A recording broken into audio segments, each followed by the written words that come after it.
When it comes to staying on track with your goals, it's important to measure progress in as many ways possible. That way, we can celebrate each milestone. I encourage you to watch this movement assessment guide entirely before recording yourself doing this.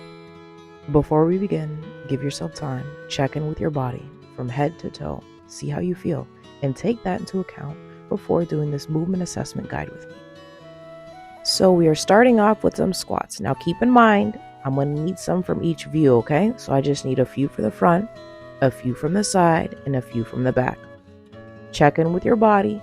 If anything feels off, if anything hurts for whatever reason, I will need you to be able to report that to me, okay? And if anything hurts, you can always stop. Do these movements to the best of your ability, and remember, they don't have to be perfect because it's literally my job to teach you, so. And it's good feedback because I want to know what you naturally do. So I already got started on some lunges, okay? Remember, we're going to be doing them for each view. I want you to keep your arms up throughout the whole movement. And keep in mind, you can pause the video and take a break at any point. Although recording all this may be tedious up front, but this is something that you can keep. This is something that you can refer to. This is something that we can replay and constantly use as a baseline when it comes to measuring progress. This way, I'll be able to replay the video, pause it, slow-mo it, and really get detailed and show you ways in which you can restore the quality of your movement. And if you can't do these at all, it's okay, because remember, this is a baseline. You not being able to do it is a baseline. We can always come up with a modification as well and progress from there. The next movement we'll be doing are some toe touches. I want you to do these slowly. That way I can really see how you achieve this movement. And as you guessed it, we're doing all views.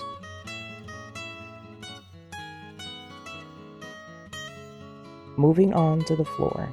We're going to be starting off with shoulder cars in quadruped. Raising my arm up so that my thumb is pointing towards the ceiling.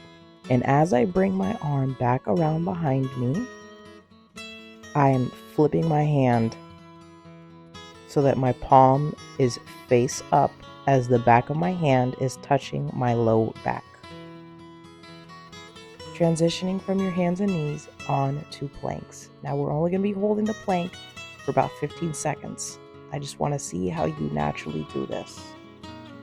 Now from the plank, you're going to be getting back onto your hands and knees because we're going to be doing some back cars. It's kind of similar to cat-cow for those familiar with yoga. However, we're going to be doing this slower and we're going to go segment by segment, starting off with everything arched. And you want to envision your tailbone just tucking in. And you move your pelvis. Go to your low back. And you go to your mid back. And then you go to your upper back. And then you go to your neck. Segment by segment. Tiny movements. Just think about isolating one part, moving on to the next. Do this to the best of your ability, and if it gives you trouble, you can always stop and let me know. From your hands and knees, you're going to be switching over to laying down face up. You only got 4 movements left, so hang in there. Now we are moving on to some snow angels. Now try to keep your elbows, your wrists, and your hands in contact with the ground the entire time. For viewing purposes, you can turn your mat and the body perpendicular so that your head is more towards the camera. Now we're moving on to some bridges.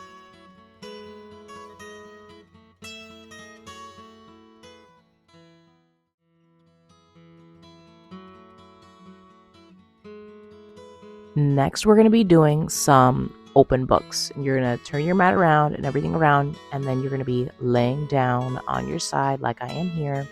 Have your knees bent, have your feet together, and you're starting off with your hands closed together, and then you're going to open your hand up, open your arm up, and make sure that your eyes follow the hand that is moving. You're going to open all the way out, and we're going to be doing both sides.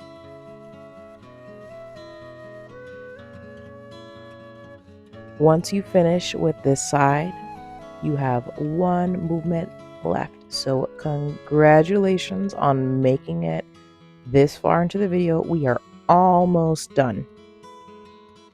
So for the last one, you're still going to be on the ground. You're just going to be turning your body around so that your feet are towards me, and you're going to be putting your hip into the Faber position. Faber is an acronym for a combination of movements, which is hip flexion, abduction, and external rotation. You're basically trying to make a number 4 with your legs. You're trying to get your ankle to come across the opposite knee. You're just going to let your knee drop towards the ground and just let it relax. You're going to do both sides. Also, remember to pay attention to how this feels on your body. Now, for some of you, some of these movements may have either been new to you or they haven't been done in a while. So pay attention to how your body feels later on today and tomorrow. Most importantly, congratulations on your first step towards moving well and feeling better.